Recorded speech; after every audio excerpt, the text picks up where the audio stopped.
일단 기본적인 것부터 해보도록 하겠습니다. 유동과 비유동 요 두 개를 나누는 게 조금 중요해요. 유동하고 비유동을 나누는 기준은 1년입니다. 1년을 기준으로 유동과 비유동을 나눠요. 1년 안쪽으로 들어가면 유동, 1년 바깥으로 넘어가면 이제 비유동이라고 해요. 유동자산 안에는 당좌자산과 재고자산이 있고요. 그 다음에 비유동자산에는 투자자산, 유형자산, 무형자산, 기타 비유동자산 요렇게 있다. 요게 그냥 말로만 뭐 이렇게 구분을 하는 것도 있지만 목적이 좀 중요하다. 요 재고자산부터 보면요. 다 목적이 있어요. 재고자산은요. 판매가 목적이어야 돼요. 투자자산은 투자가 목적이어야 되고요. 유형자산은 사용, 무형자산도 마찬가지고요. 요 두 개는 사용이고요. 그 다음에 기타 비유동자산은 그 외의 거를 목적으로 합니다. 당좌자산은 현금 같은 거, 현금화가 빠른 거를 이제 당좌자산이라 그러는데 일반적으로 그냥 당좌자산이라고 외우지 말고요. 현금 및 현금성 자산에 들어가는 당좌자산이랑 그거를 제외한 당좌자산 이렇게 두 가지로 외워주셔야 돼요. 시험 문제 예로만 구성된 문제를 되게 많이 물어봐요. 친구들이 요거 구분을 잘 못해요. 따로 좀 구분을 해주시고 그 이외의 거를 따로 외워주셔야 됩니다.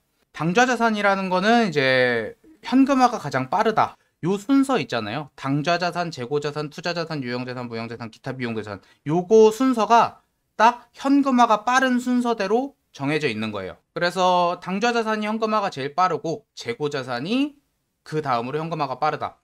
이게 당좌자산의 가장 대표적인 계정 과목이 현금이라 그랬죠. 그 다음에 재고자산의 가장 대표적인 계정 과목이 이제 상품이 됩니다. 그러면은 현금, 내가 직접 가지고 있는 현금을 현금화시키는 게 빠를까요? 아니면 상품을 현금화시키는 게 빠를까요? 당연히 지금 당장 가지고 있는 현금 자체가 현금이니까 얘를 현금화 할 것도 없잖아. 그냥 들고 있는 게 현금이니까. 그렇죠? 근데 상품을 현금화시키려면 어떻게 해야 돼요? 누군가에게 판매를 해야겠죠. 판매를 해야지 현금화가 된다. 그러니까 현금이 상품보다 현금화가 빨라요. 그래서 당좌 자산이 재고 자산보다 더 위에 있는 겁니다. 그래서 요렇게 두 개, 당좌자산과 재고자산을 유동자산이라 그래요. 1년 안에 현금화 시킬 수 있는 자산. 당좌자산의 또 대표적인 거 예금료 있다 그랬죠. 당좌예금, 보통예금. 통장에다 돈 넣어놨다라고 그냥 생각하시면 좀 편할 것 같아요. 통장에다 돈 넣고 입출금 할 수 있는 거. 이것들은 뭐 현금보다는 조금 느리지만 그냥 은행 가서 뽑아오거나 뭐 이렇게만 하면 바로 현금화 시킬 수 있잖아요. 그러니까 얘도 현금 및 현금성 자산에 들어갑니다. 그 다음에 이제 여러분들이 가장 많이 틀리는 게 우표가 있는데 우표는 아닙니다. 우표는 현금 및 현금성 자산이 아니에요. 얘는 들어가지 않고요. 네, 우편한 증서라 그래요. 근데 이제 우표랑 우편한 증서 두 개를 구분을 잘 못해요. 요즘에는 안 쓰는 거라서 이제 사람들이 잘 모르는데 1980년대까지만 해도 솔직히 이렇게 뭐 ATM기 그런 게 거의 발달을 안 했을 거예요. 없었을 수도 있고요. 그때도 분명히 큰 돈에 대한 거래를 해야 될 거 아니에요. 지금이야 뭐 인터넷 뱅킹하고 은행에서 은행으로 바로 쏴주고 이렇게 하면 되니까 내가 돈을 들고 다닐 일이 없지만 옛날 같은 경우에는 그런 은행 같은 것도 발달해 있지 않으니까 가장 보편화적으로 이용할 수 있는 게 이제 우체국이었어요. 우체국은 이제 전국적으로 있으니까 우체국에다가 내가 돈을 맡겨요. 그러면은 우체국에서 이 우편한 증서라는 거를 줍니다. 요걸 들고 우체국에 가서 제시를 하면은 거기에 적혀 있는 금액만큼 나한테 돈을 내주는 거예요. 그렇게 하면은 내가 지금 돈을 막 바리바리 싸들고 다닐 필요가 없잖아. 지금으로 생각하면 이제 수표 같은 역할을 했던 거를 이제 우편한 증서라 그래요. 얘도 그냥 우체국에 가서 제시만 하면은 돈을 주는 거니까 얘도 현금 및 현금성 자산에 들어가는 거예요. 그래서 얘랑 비슷한 이제 우표가 나오는데 요거 때문에 요거를 이제 현금 및 현금성 자산이라고 헷갈려 해요. 근데 우표는 뭐냐면 여러분들 편지 쓸 때 거기 위에다가 붙이는 거 있잖아요. 그렇죠? 그걸 우표라 그러잖아요. 그거는 현금 및 현금성 자산으로 될 수가 없죠. 그래서 우표는 아니에요. 이거하고 뭐 수입인지 요것도 헷갈려 하시는데 얘도 아니고요. 그 다음에 시험 문제에 잘 나오는 게 만기가 도래한 이자표 뭐 이런 게 많이 나와요. 이게 뭐냐면은 은행에서 이제 나한테 돈을 줄 날이 된 거예요. 이 이자표를 가지고 은행에 가져다 주면은 돈을 주는 그런 거. 요거를 이제 만기가 도래한 이자표라 그래요. 그러면은 바꿔 말해서 요거 들고 은행에만 갖다 주면은 나한테 돈을 바로 주는 거잖아요. 그럼 얘도 어떻게 보면은 이 상황 만기가 도래를 했으면 당좌예금이랑 보통예금이랑 똑같이 그냥 은행에 갖다 주기만 하면 나한테 돈을 주는 거잖아요. 그쵸? 그러니까 얘도 현금처럼 쓸 수 있다. 그래서 얘도 현금 및 현금성 자산에 들어가요. 원래 현금 및 현금성 자산의 구분이 되게 많지만 시험 문제에 나오는 것만 지금 찝어주는 거예요. 거의 이 정도만 나오니까. 만기가 3개월 이내인 채권. 요게 좀 많이 나오죠. 근데 이 앞에 취득시가 붙어야 됩니다. 요렇게 나오면 현금 및 현금성 자산에 들어갈 수가 있어요. 요게 무조건 붙어야 돼요. 요거. 문제가 요렇게 나올 수도 있어요. 1월에 취득을 했다. 그러면은 취득했을 때 얘는 만기가 몇 개월이야?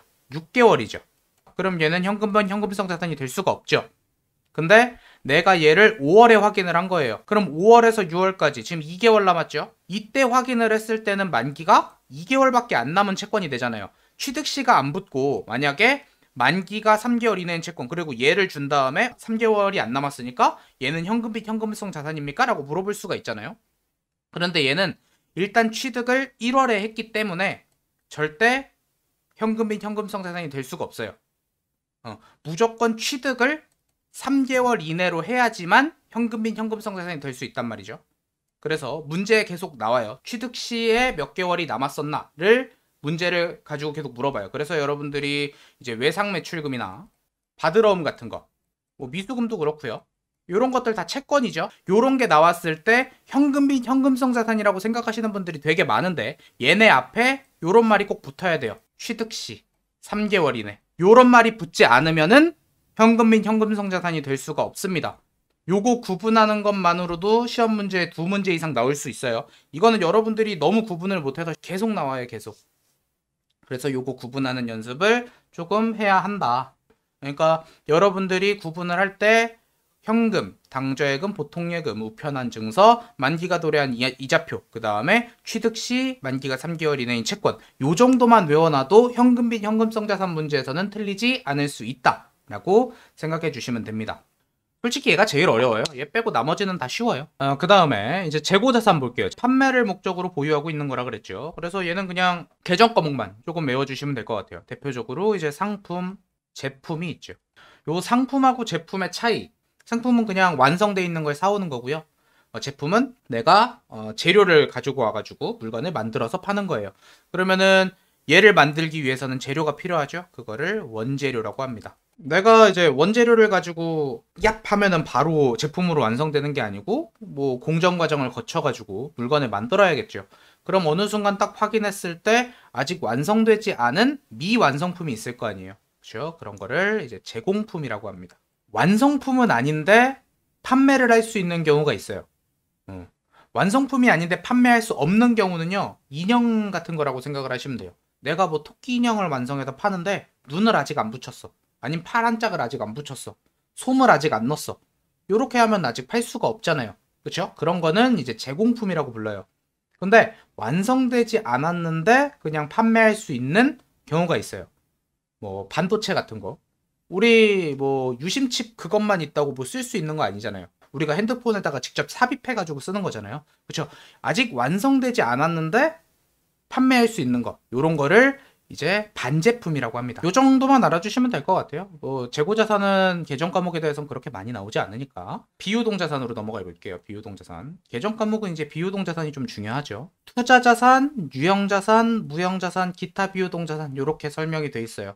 아까 이제 당좌자산이랑 재고자산 두 개 설명을 할 때도 당좌자산이 재고자산보다 현금화가 빠르기 때문에 더 위에 있다라고 설명을 해드렸죠. 투자자산이 가장 판매 속도가 빠르다라고 생각을 해주시면 돼요.